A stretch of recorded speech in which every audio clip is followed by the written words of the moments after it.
Hey everybody, my name is Jeff Fowler. It is so good to have you with us today.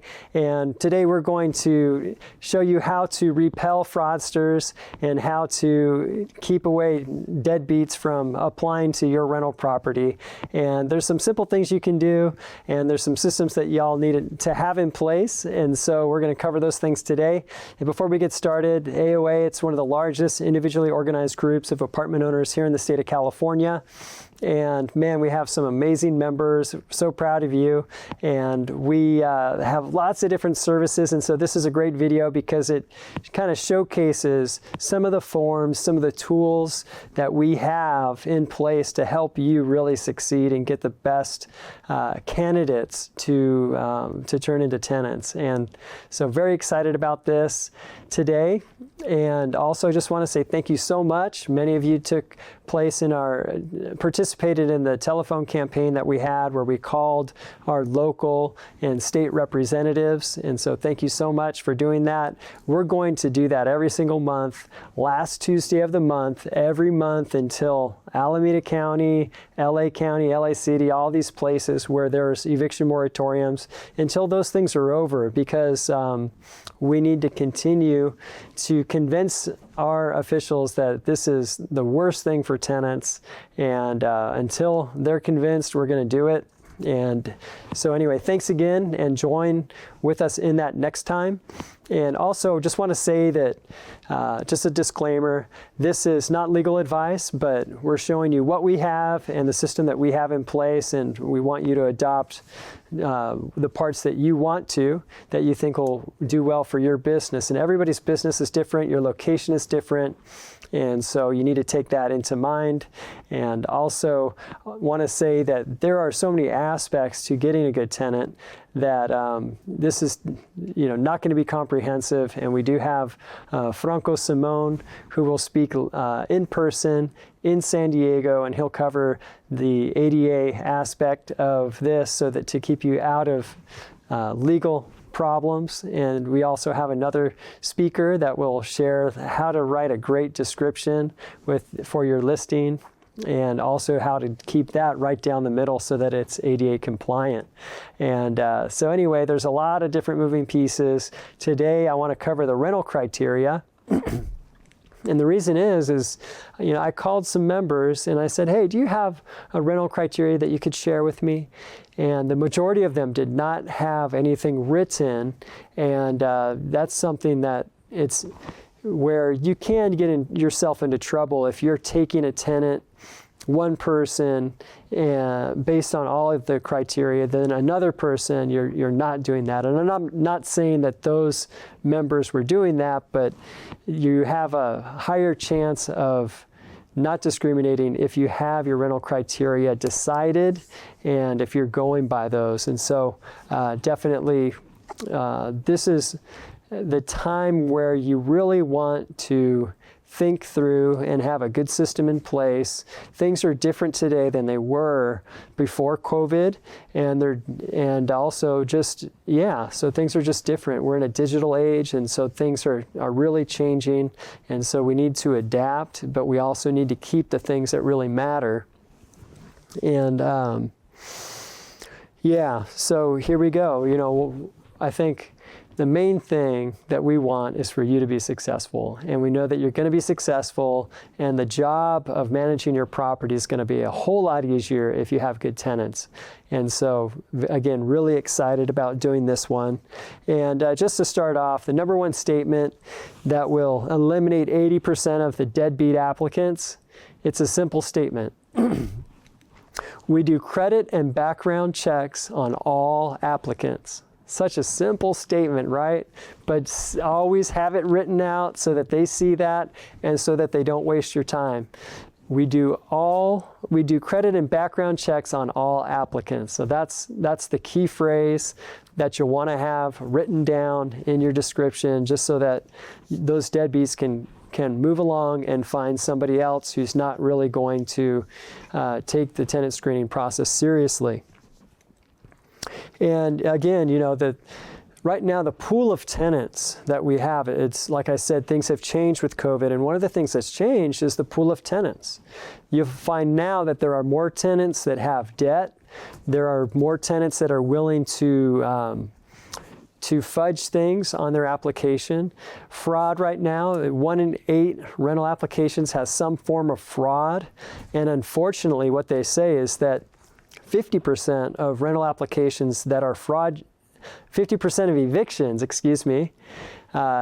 happen because they can trace it back and even find fraud on the rental application 50% of the time. And so catching that fraud on the front end saves everybody a lot of grief. And whether you're a tenant or whether you're a housing provider, going through the eviction process, it just isn't fun.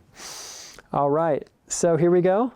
What we're going to do now is I'm going to take you to our website, the AOAUSA.com website, and just kind of point out a few things for you. And so here I am, I'm sharing my screen. And at the very top, I want you to notice that there's a search. And you could type any topic in here, and it will pull up the magazine articles that we have. So I just want you to be aware of that. Here I am on the forms page right now, and I just want to show you where you can find the form that we're going to be going through. So you see that we have these organized, and the application forms is where we're going to be looking for the form that I'm going to cover today.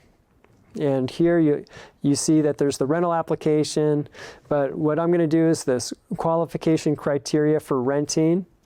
And so I'm going to hit that one.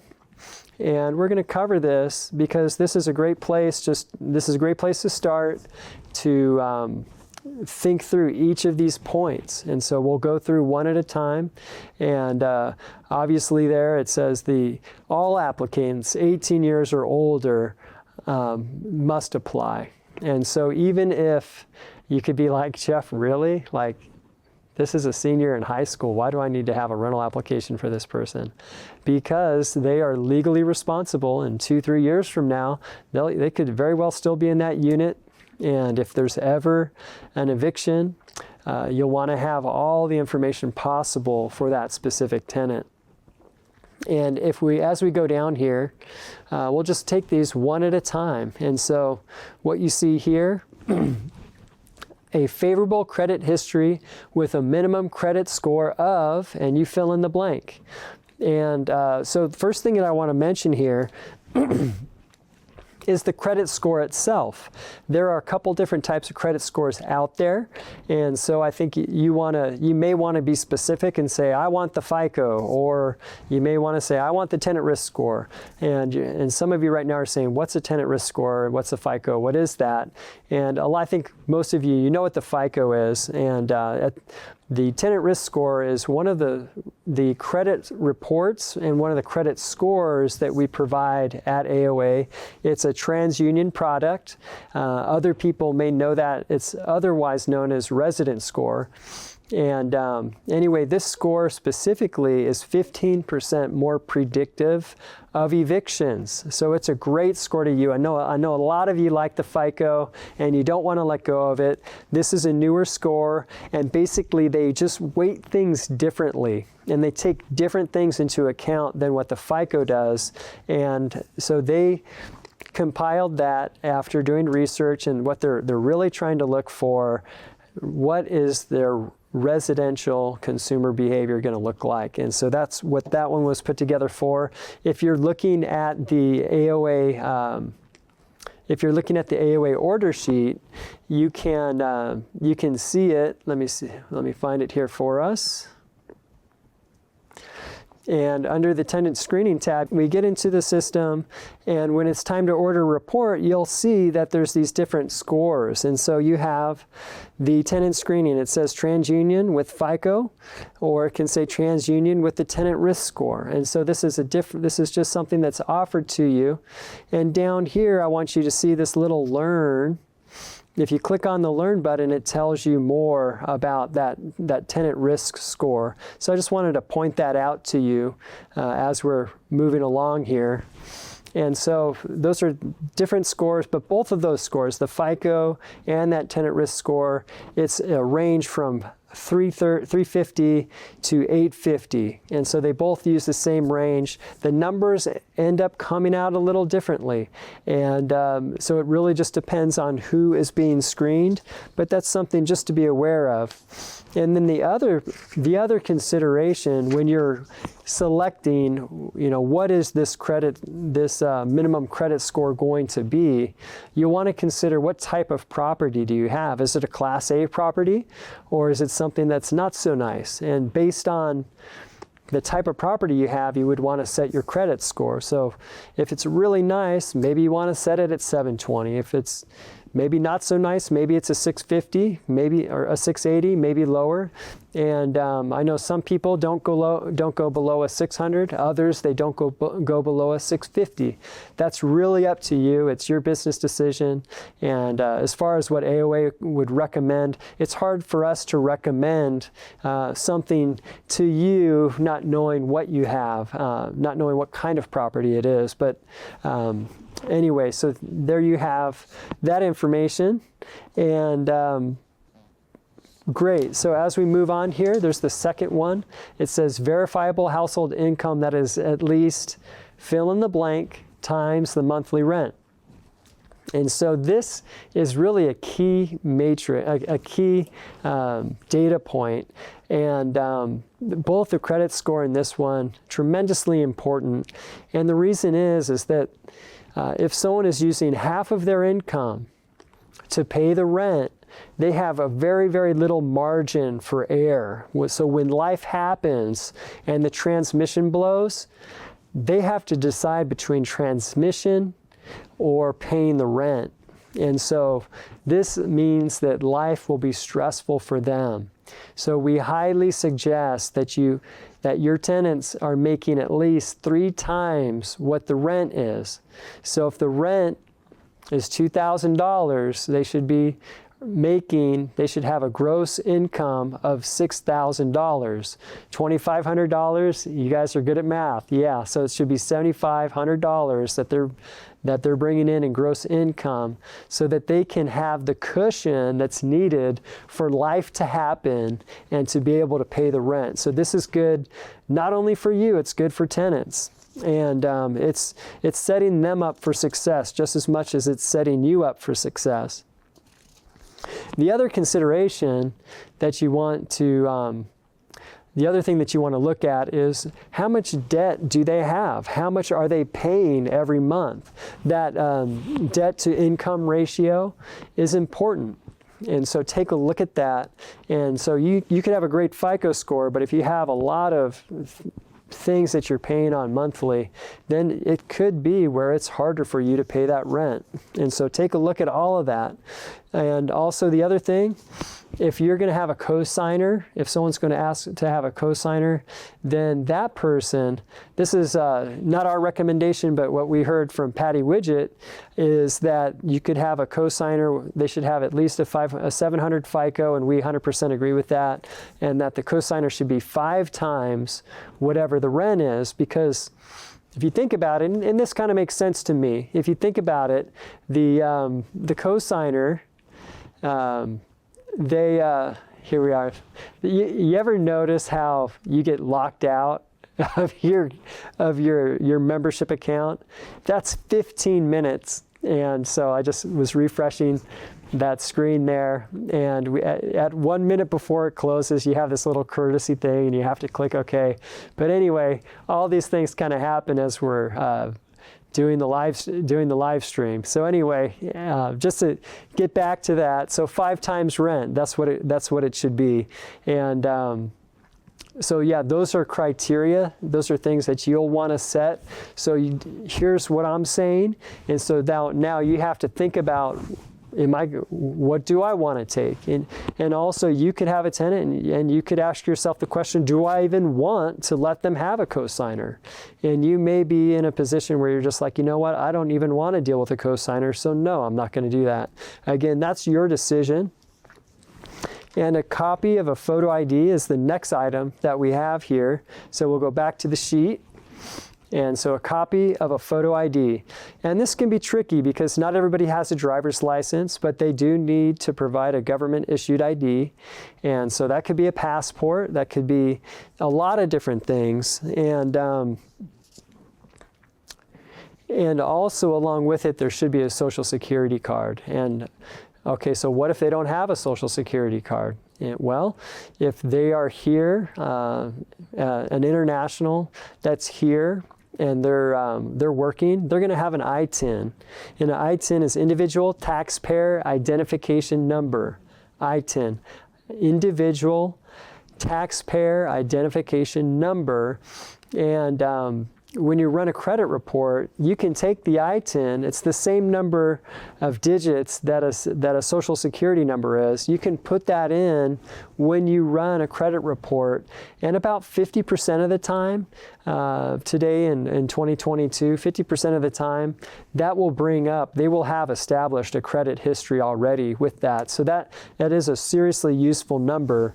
And just remember, don't take a military ID. That is against the law. So get a different form of identification. You need to really verify who they are. And also one thing that it's a little bit out of the box, but it's a great idea, and that's the I-9 form. Will give you lots of different ways that you could verify someone's identification. So below this video, we'll have a link to the I-9 form. And on page 3, it lists all these different ways that you could verify someone's identification. And again, this is just really important to figure out who it is, because when you do go and run a credit report and get a background check, if you don't have the right person, it's not going to work, right? So let's get that right. So these are requirements, things that you have to have in place. And here's a common question that I get. Well, Jeff, do I have to take the first applicant? And so this is kind of, if you ask the question that way, I can't really answer it. The better way to say it is, you need to take the first person that completes the application process. That qualifies. That's the best way that I could tell you to do it. So it's not the first person that gets to you, but it's the first person that completes everything for you. All right, so the copy of the photo ID. And then number 4, it says there are no prior evictions or collection records for non-payment of rent. And again, this is huge important, and this is no place to compromise. If someone's been evicted, they definitely should not be able to live in your property, because what we find is that if they've been evicted once, they end up getting evicted again, and it becomes like a bad habit, and so you want to avoid that. And one thing that I want to mention is the AOA double whammy eviction report. And you may laugh at the name, and it is kind of funny. So the double whammy, why do we call it the double whammy? The double whammy eviction report is actually 2 different reports. And it's the same eviction report, but it's from 2 different companies. And what we found is that Company A will find 80%, 90% of everything. Company B will find 80 or 90%, but they overlap. They don't cover everything. And so when we put it all together, they end up covering a lot more than either one of them could separately. And this is definitely a dirty secret in the industry, that not everything is covered. And even with 2 different reports, there's times that we miss it. And so all that to say, we really care about you succeeding, and so that's why we spend extra.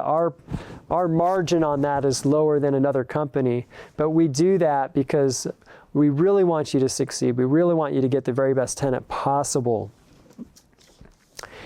And on to the next thing, we have renter's insurance. And so this is something it says optional there, but if you look at the AOA rental agreement, any of them, they all include this, because if something bad happens, and let's say water comes down from somebody on the 3rd floor down onto the 2nd floor, and all of their stuff is ruined, that person, they're going to be okay if they have renter's insurance. If they don't have it, it really puts them in a bind. And so we really encourage people getting the renter's insurance. And we'll have a link for you down below, because the AOA group insurance, we do have renter's insurance, and it's legitimate renter's insurance, and it will have the coverage that you need.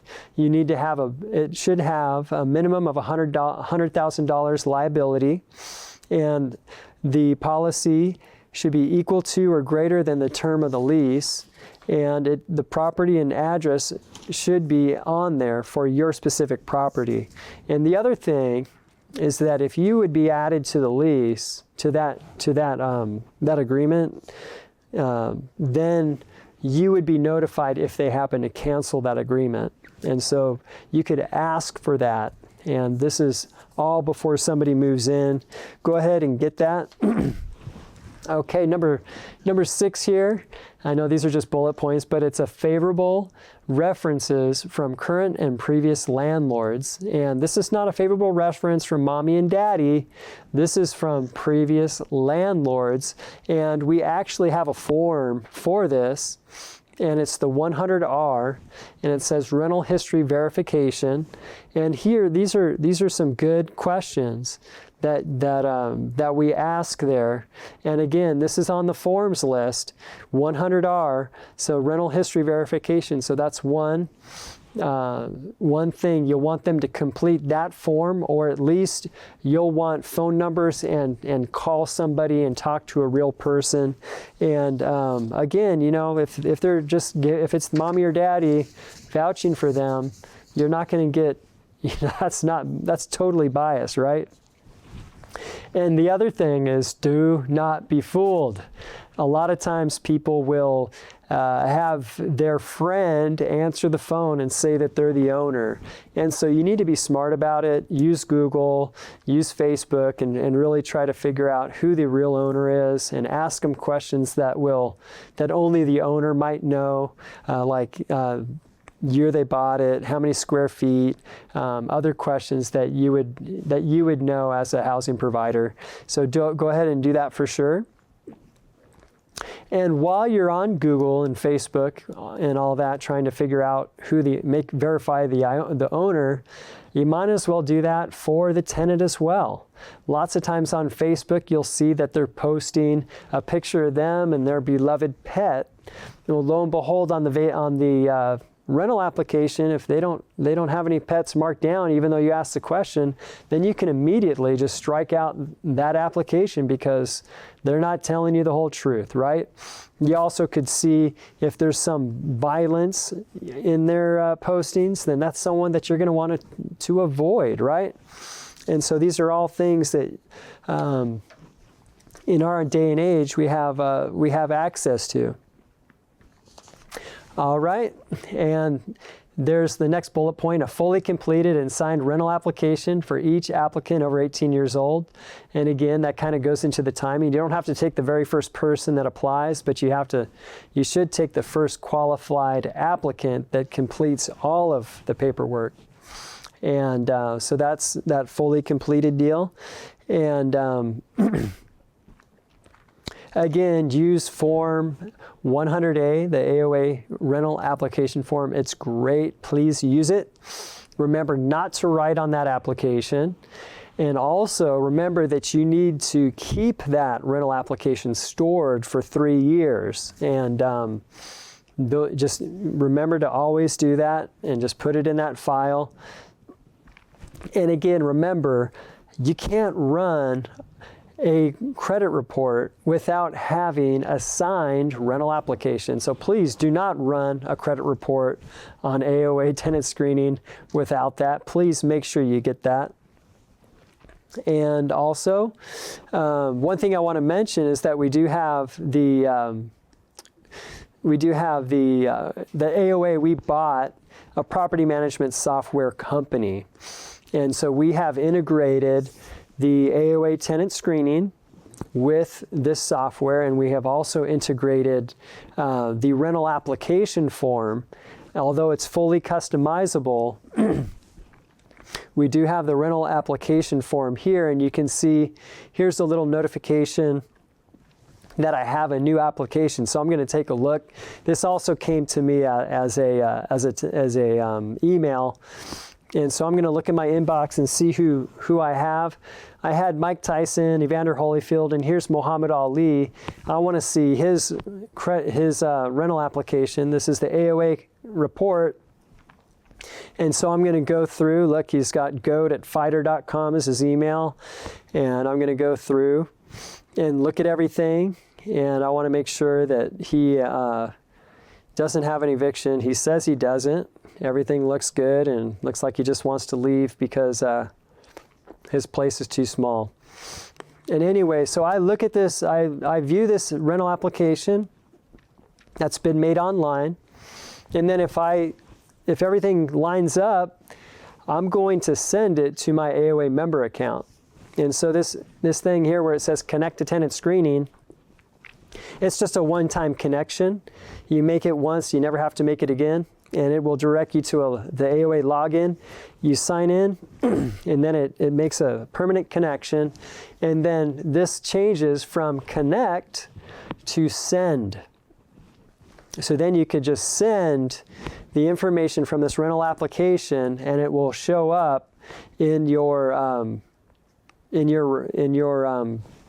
AOA member account. And where you could find it is when you go to view reports. And here, this is all just dummy stuff, but here in Madrid Arms, it's one of the reports that hasn't been ordered yet. So if I were to click on that, all the information from that form is pre-filled.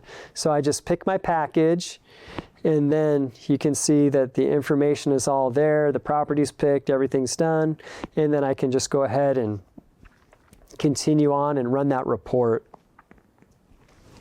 So this is just the new things that we have, new tools that are at your disposal.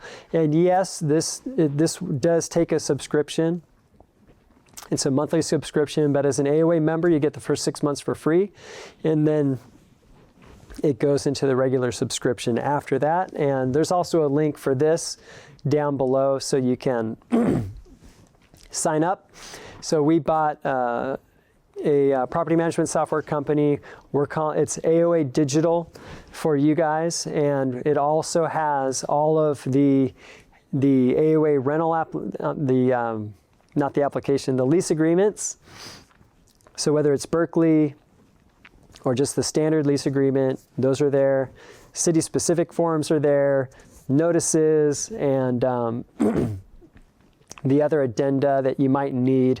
Those things are pretty much mapped out, and in the near future we'll be doing the behind-the-scenes work so that every single field on every single form is supported by the software. So right now, it's awesome because you can compile the lease along with the addenda, and you can make it into one PDF.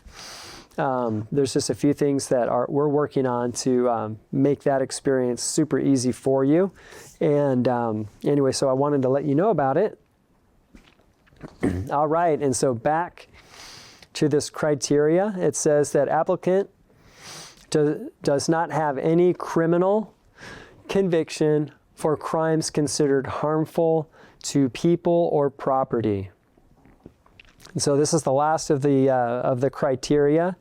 And also this is really important, and HUD has released guidance, and they want, and they recommend, and they've shown us that we need to have an individualized assessment. And an individualized assessment means you're taking each individual and looking at it and deciding, is this each individual that has a criminal record? So if this person with a criminal record, it's not a blanket no. It's not that. You're taking a look at it and you're saying, what kind of conviction is this? Is this something that's harmful to people or property? Or is it something different? And then the other thing, whether this resulted in a guilty verdict or a plea. And then the third thing that they suggest is looking at the amount of elapsed time since this happened. And one of the things that you want to remember is that if they were convicted for felony drug manufacturing, you can say no. And also, so just look at those things and consider each person before you just say no. And, reform is possible. And it was really neat. I lived in Texas for a little bit, and they have a program in the state penitentiary system, and it's called Prison Entrepreneurship Program. And I got to take part in it. Just being an entrepreneur, I was able to take part in that and visit people and then just share expertise. And so that was really neat. And with those guys, man, I would be much more willing to rent to those guys because they've received a great education. They've been equipped to start their own business, and they have a support system when they get out. So someone who has that kind of environment is much more likely to succeed than someone who doesn't have that. Their recidivism rate is much, much, much lower. And so there may be similar programs here in California. And so again, this is just individualized assessment, right? With all that being said, I have a personal experience. My son plays football with a bunch of people, obviously, but one of the dads, he spent 12 years in maximum security prison, but his life changed while he was in jail. And when he came out, he actually did property management for 10 years. And he's one of those guys that, man, you want him, you would want him to live on your property. And he even did a video for us. We'll have a link to that video below. It's protecting your property as violent crime spikes. And so that was a great, just very interesting, very entertaining. And they'll show you how to take care of your property for sure. Also below, there's a link to the HUD guidance that I talked about that individualized assessment. So definitely take a look at that. Also, I want you to be aware of some federal data. I just saw an article recently, and it just pretty eye-popping, some of the stuff that's going on, but I just want to share it with you. Oops, I don't need to do all that. But they say that 66% of prisoners released across 24 states in 2008 were arrested within 3 years. 82% were arrested within 10 years. Of those that were arrested within 10 years, 47% were arrested for offenses involving property, and the other 47% for drug-related offenses. So the numbers are not great. The average inmate committed 9 crimes before they were sentenced. So all that to say, it's serious, and you do need to consider things, but also understand how all of these things work together.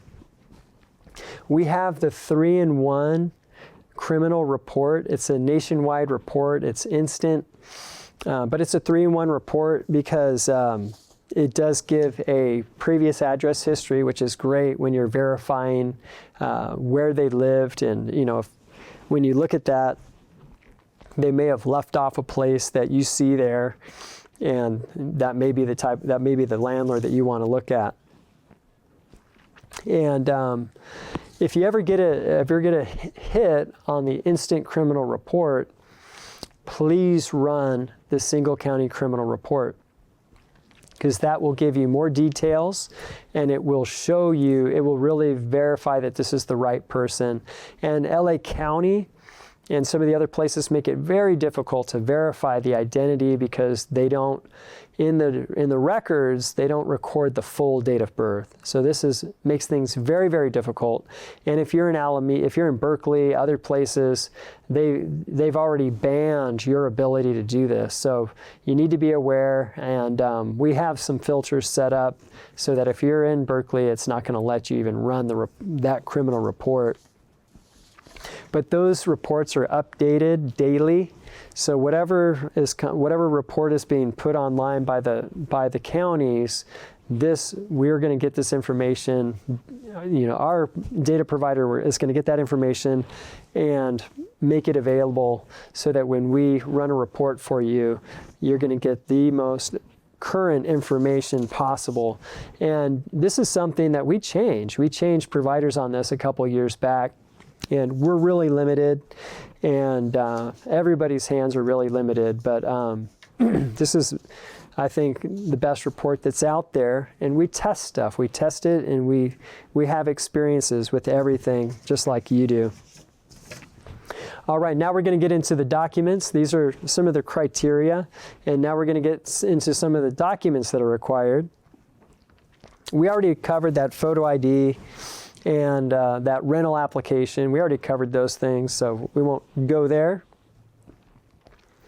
But we will go to proof of income, and they need the two most recent bank statements, and two most recent bank statements and the pay stubs. And so this is important, and the total combined gross monthly income of all these holders must be, again, you already decided that, 3 times the rent or whatever you decide. And here we get into the number one way that you can repel fraudsters. And so here it is. Lots of times there's fraud on these rental applications. A big percentage of the time it's using the wonderful Adobe Photoshop, and they'll take a bank statement and they'll just put in the numbers that are needed so that they can rent your place. And maybe they just think that, man, I can do it. Even if I'm 2 times rent, I can still do it. And they've set themselves up for failure, and you don't even know it. But there's a way that you can look at that document. There's also pay stubs that for $8.95 online, you can create your own. And so with technology, the way that it is today, we need to add tools to counter this. And so we have a tool. It's not tenant screening, but it's document screening. So the document screening will be able to scan these documents and tell you if they've been altered or if they're legitimate. It's a 24-hour process, but so there's a specific way that you have to get it. And here it is. You ask them to provide you with PDFs that have been directly downloaded from their bank, from ADP or whatever wherever they're going to get their pay stub offline. And so they're going to save that as a PDF. They're not going to alter it, and they're going to give it to you. That's what needs to happen. So the way, what you can say to repel fraudsters is kind of a mouthful, and we'll copy and we'll paste that below in the more part as well, because I don't expect you to take dictation right now. Please download your pay stubs and bank statements directly from their respective websites, because I will not accept them in any other format. I will run those documents through sophisticated software that can detect fraudulent documents. I won't repeat myself, but that's what you can tell them. And we'll put that down below as well.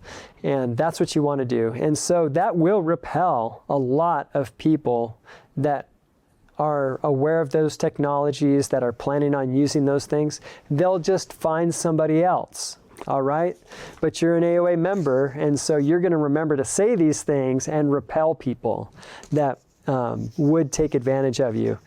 Okay, and if it doesn't repel them, well, you can spend the $20 and get this, use the service, okay? Just spend the $20. Let me think, $20 or fraudster tenant. You choose, right? And so I would spend the extra $20 just to make sure, the people that seem so nice, but yet, man, not everybody tells the truth, do they? And just kind of, this is a tangent, but I think we need to go there. So because you're asking for these things, they're going to be concerned about the security of those documents. And so one thing that you can do is offer them a Dropbox. So below, again, we'll have a link to a Dropbox tutorial. Set up a Dropbox for them to drop things in securely. That is a little time consuming. If you set it up, then man, it works great. If you don't, there's another product that I want to tell you about, and it's Sendink. Sendink.com, and again, we'll have a link below for that. And it's a simple, free program, and basically it will take that email, it'll encrypt it, and send it to your applicant, or they can encrypt it and send it to you. And in 7 days, that email self-destructs. So it's kind of cool that it self-destructs, but that gives them the assurance that this isn't going to stay online, that this is going to be eliminated quickly. And so that's another way. We like to use Sendink, and I do use that all the time for documents that need to be protected.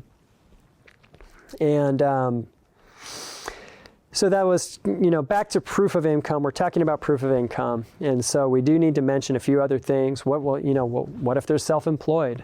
Well, then you need to get 3 years of their tax returns to see what they've been making and to see if they have a stable income that can support 3 times the rent.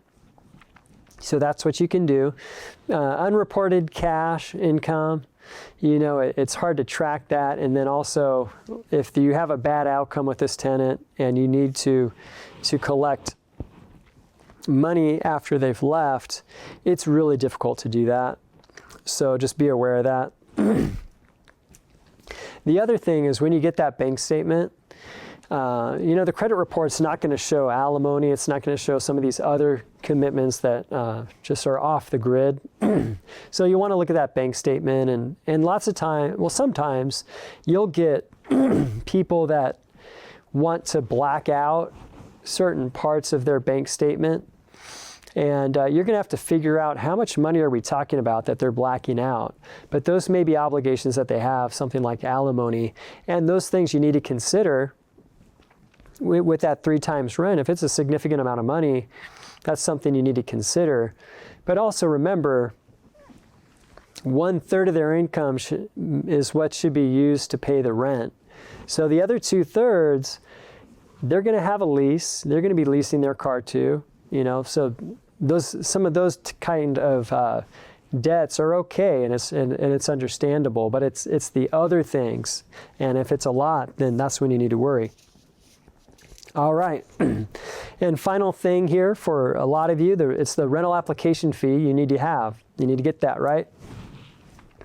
And the max amount that you can charge right now is $55.58.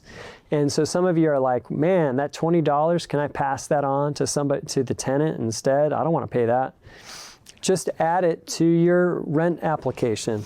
So when you're collecting it, maybe normally you do only collect $30. Maybe it's time to collect $50.